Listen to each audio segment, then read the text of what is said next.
On my 2012 Honda Rancher here, we got a little bit of a bad ball joint going on down there. I can tell because this is moving, the bearing isn't moving, and the ball joint is. So, also, I think there might be a bent rotor. You can kind of hear it. It doesn't rub everywhere, just in one spot. So we're gonna put a different rotor on this, and I have a new ball joint for the bottom.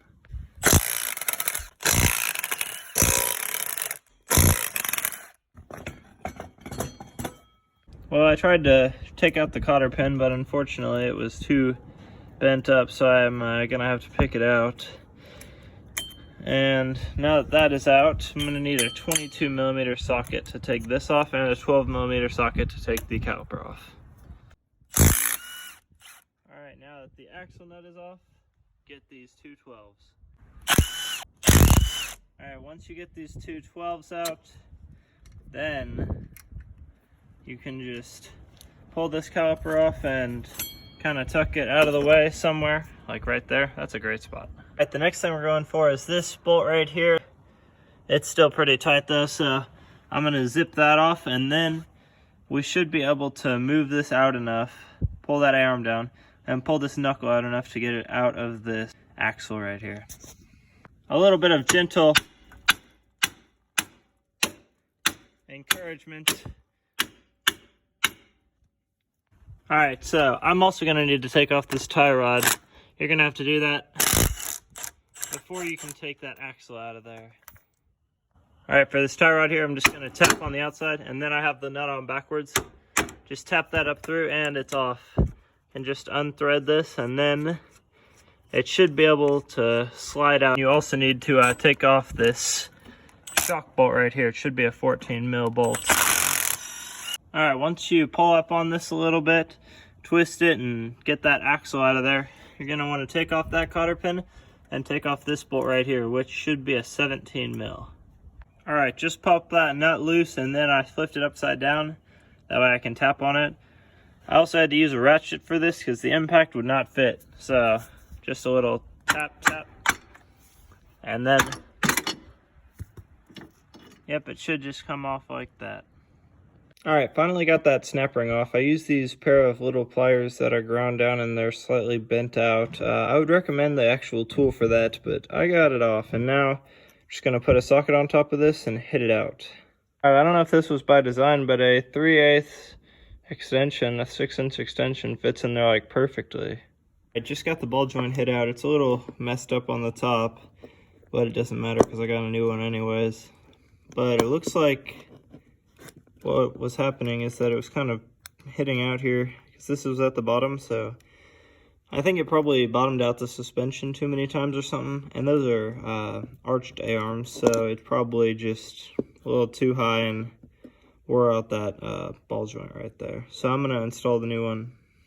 All right, to press this in, I have a 36mm socket. I think it'll be perfect because it's pushing up against this steel edge right here, and it's not gonna destroy this little boot.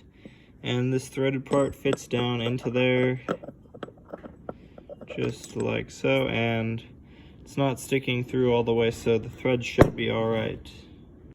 All right, got the new ball joint in. I didn't really film a whole lot of that because that 36mm socket kind of messed that up a little bit, but got it on.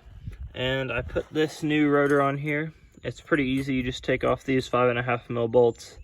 That's what they were, but I switched them up to a 6mm bolt off of the four-wheeler that I got it off of. And these rotors, yeah, they got lines, but they're not worn down nearly as bad as the other ones. So put some anti-seize on there. You should probably put Loctite. On this top pin here, you gotta make sure it's going to the sides. It can't be folded under the bottom, because if it is, it'll rub a hole through that boot. I've had it happen before, so you don't want to do that. Next, put the axle in, and then this lower ball joint. That cotter pin on the lower ball joint doesn't really need to be anywhere special because it's not close to the boot. Just make sure that the ends are folded over. Also, if you don't got one of these cotter pin sets, this was like 10 bucks from Ace Hardware. This is so nice to have. I got these old ones here and whatever, but if you just throw a new one in there, it's safer and it just looks better and it's easier to take in and out. So it's kind of a no-brainer.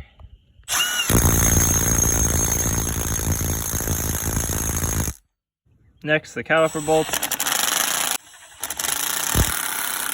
So that bolt that I had in there was actually too short. It didn't get very tight. So got a washer and a nut here on this bolt because I don't have the right size bolt. But if you do something like that, just make sure that it's not touching the rotor.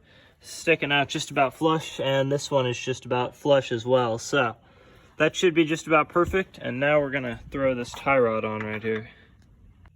Use that Milwaukee, got that nice and tight. Also make sure you got a cotter pin on there. Also, right now would be a great time to change your brake pads if it's necessary. As you can see, I got a fair bit of life left in these. So, gonna get the shock on right here, then I'm gonna throw the tire on.